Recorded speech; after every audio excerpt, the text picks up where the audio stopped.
Hi, I'm Paul Edwards, author of the Mourners Woods books, and first and foremost, a monster kid.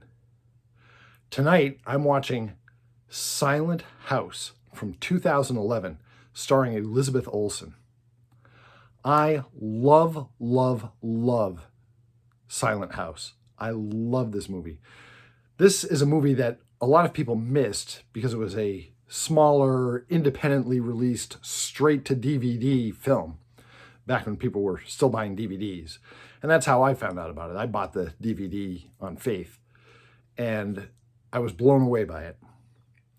Silent House tells the story of a young woman played by Elizabeth Olsen who is helping her father and her uncle, her father's brother, to clean out an old childhood home of theirs, a summer home, in preparation to sell it. And as the house is being cleaned out, the young woman experiences a lot of terrifying incidents where it seems that she's being stalked through the house and that the mysterious stalkers are targeting her father and her uncle as well. Now, there's a huge twist in this story, but of course, I'm not going to spoil the movie for you if you haven't seen it, and you probably haven't seen it because no one has. But believe me when I say it's an impressive film, mostly because it was filmed in one continuous shot. Now, it's not the first movie to do this. Alfred Hitchcock did this with his film Rope. And what they would do is they would film a segment of maybe 10 minutes or so, completely uninterrupted single shot.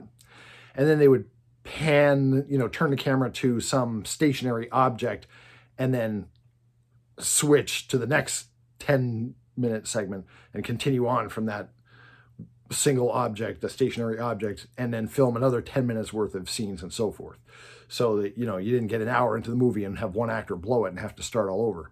But it was a daunting way to film because everything had to be going perfectly for those 10 minutes. The lighting, everybody had to make their cues, the positioning, everyone had to be exactly where they were supposed to be. And if one guy screwed it up, they had to redo the whole 10 minutes worth of work. So it was an arduous way to make a movie, but it paid off because Rope was great. And the technique works really well here because in this digital age, it was easier to shift from one 10-minute segment to another. I don't know if they were exactly 10 minutes, but they were, that kind of a time period we're talking about.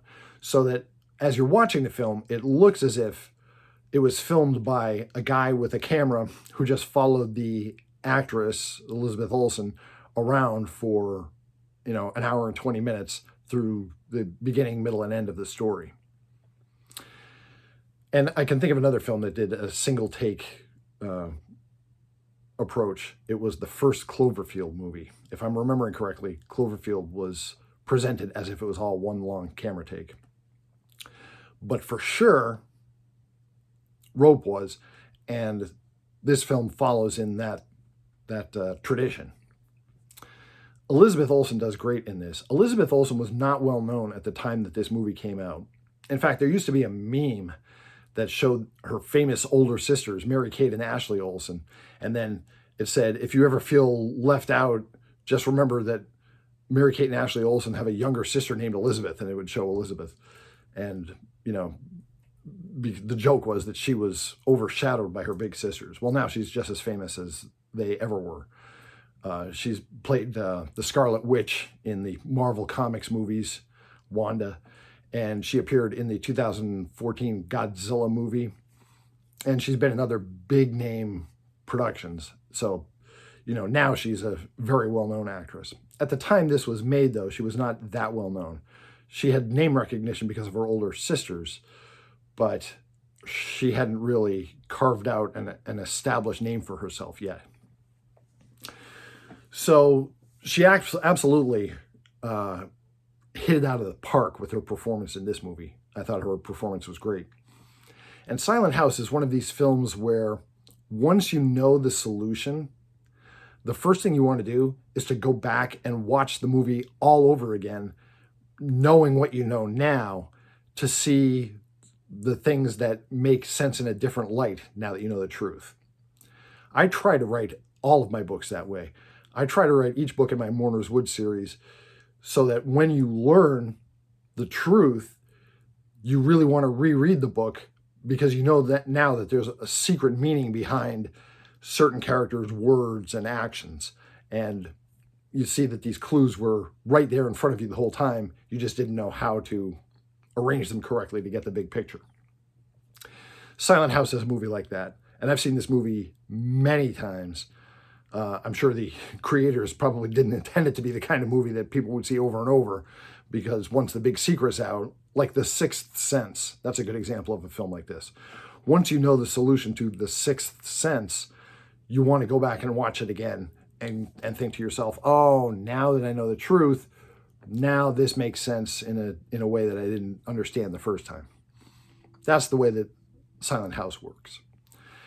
It also works just as a straight up thriller, just a straight spooky late night intruder in the house, I've got to hide kind of movie. But it also works as a mystery. And the first time that I watched it, I did not figure it out until the answer was made plain to everyone. And then, as you should, you feel like, oh, well, now I feel stupid. Of course, that's what's really going on here. But they taught us at a writing seminar once that, of course, you don't want your readers or your viewers to solve the mystery, but you do want them to feel like they could have solved the mystery, that they could have understood the clues in the correct way, and they just didn't. And Silent House absolutely is like that. They give you enough clues so that you at least feel that you should have understood what was happening here. So I'm a huge fan of Silent House. As I told you, I bought the DVD on faith when it came out. I was not disappointed, and I've been disappointed a lot of times by buying a DVD on faith. This movie was great, just great. The reason that it's fresh in my mind now is I just happened to notice that it's available on Netflix right now. So if you have Netflix, now is an opportunity that you can see Silent House without searching eBay for a copy of the DVD. Listen, if you're a fan of classic monsters and vintage horror, check out my book series, the Mourners Woods books. I'm self-published on Amazon. I've written a series of novels that take place in a haunted forest where characters encounter different ghosts and monsters and creatures in each story. What the books all have in common is the location, Mourners Woods. My name again is Paul Edwards. My books are the Mourners Woods books. Thanks for letting me talk to you about Silent House. I'll see you in Mourners Woods.